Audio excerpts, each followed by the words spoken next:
భద్రాద్రి కొత్తగూడెం జిల్లా పాలిటెక్నిక్ విద్యను young India skill యూనివర్సిటీతో అనుసంధానం చేయడాన్ని నిరసిస్తూ ఏఎస్ఎఫ్ ఆధ్వర్యంలో కొత్తగూడెం కలెక్టరేట్ ఎదుట ధర్నా నిర్వహించారు. ఈ సందర్భంగా ఏఎస్ఎఫ్ జిల్లా కార్యదర్శి వరక అజిత్ మాట్లాడుతూ, సీఎం రేవంత్ రెడ్డి కేంద్రంలోని బీజేపీ విద్యా విధానాలను అమలు చేస్తున్నారని విమర్శించారు. పాలిటెక్నిక్ విద్యార్థుల భవిష్యత్తును దెబ్బతీసే విధంగా ప్రభుత్వం తీసుకొస్తున్న శక్తి స్కీమ్ను వెంటనే రద్దు చేయాలని డిమాండ్ చేశారు. అలాగే జీవో నంబర్ 97ను రద్దు చేసి, పాలిటెక్నిక్ విద్యను యంగ్ ఇండియా స్కిల్ యూనివర్సిటీతో అనుసంధానం చేసే నిర్ణయాన్ని వెంటనే ఉపసంహరించుకోవాలని కోరారు. పాలిటెక్నిక్ విద్యను బలోపేతం చేయాల్సిన ప్రభుత్వం ఇలాంటి నిర్ణయాలతో విద్యార్థుల భవిష్యత్తును ప్రశ్నార్థకం చేయడం సరికాదన్నారు. విద్యార్థుల ప్రయోజనాలను దృష్టిలో ఉంచుకుని ప్రభుత్వం తక్షణమే చర్యలు తీసుకోవాలని ఏఎస్ఎఫ్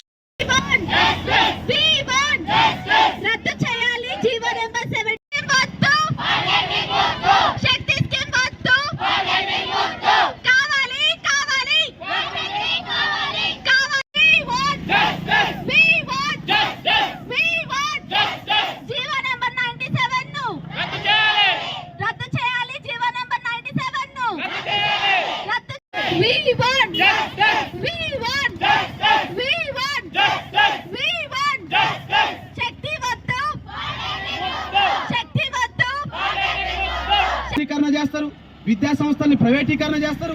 ఈ తెలంగాణ రాష్ట్రంలో చదువుకోవాల్సిన విద్యార్థులందరినీ ప్రైవేట్ రంగానికి అప్పచెప్తే మరి తెలంగాణ రాష్ట్ర భవిష్యత్తు ఏం కావాలి? 1200 మంది విద్యార్థులు చనిపోతే ఆ విద్యార్థుల బలిదానాలతో ఏర్పడ్డ ఈ రాష్ట్రం ఇవాళ విద్యారంగం వైపు మార్గాలు చూపమని అడిగితే ఇవాళ ప్రభుత్వ విద్యా సంస్థలు మూసేసే పరిస్థితికి ఇవాళ తెలంగాణ రాష్ట్రం వచ్చింది. ఇవాళ తెలంగాణ రాష్ట్రంలో 27,000 పాఠశాలలు ఉంటే 4,000 పాఠశాల కుదించి 23,000 పాఠశాలను మూసేసే ప్రయత్నం ఇవాళ చేస్తూ ఉంది. అదేవిధంగా ఇవాళ పాలిటెక్నిక్ విద్యార్థుల మీద పడ్డది. అంటే ఈ దేశంలో విద్యను కేంద్రీకరణ చేయాలి, ప్రభుత్వ విద్యా సంస్థలన్నీ ప్రైవేట్ విద్యా సంస్థలు కావాలి. ఈ నీటి పేపర్ ఇవాళ విద్యను కాషాయీకరణ చేస్తున్నారు. ఇవాళ ఉన్నత విద్య చదువుకోవాలంటే అది ప్రైవేట్ రంగంలోనే ఉంటుంది తప్ప గవర్నమెంట్ రంగంలో లేదు. మరి ప్రభుత్వ విద్యా సంస్థలో చదివే విద్యార్థులు ఏం కావాలి అంటే ప్రైవేట్ రంగంలో వేలకు వేలు లక్షల్లో ఫీజులు కట్టి చదువుకొని బడా పెట్టుబడిదారుల్ని, బడా కార్పొరేట్ విద్యా సంస్థల యాజమాన్యాల్ని ఈ దేశంలో ఈ రాష్ట్రంలో వాళ్ళని పెంచి పోషించడానికే ఈ రాష్ట్ర ప్రభుత్వాలు కేంద్ర ప్రభుత్వాలు పనిచేస్తున్నాయి అని చెప్పేసి కూడా ఇవాళ విద్యార్థులు అడగాలి. ఇవాళ యంగ్ ఇండియా స్కిల్ యూనివర్సిటీని మన రేవంత్ రెడ్డి ముఖ్యమంత్రి గారు తెలంగాణ రాష్ట్రంలో ప్రారంభించాడు, సంతోషం.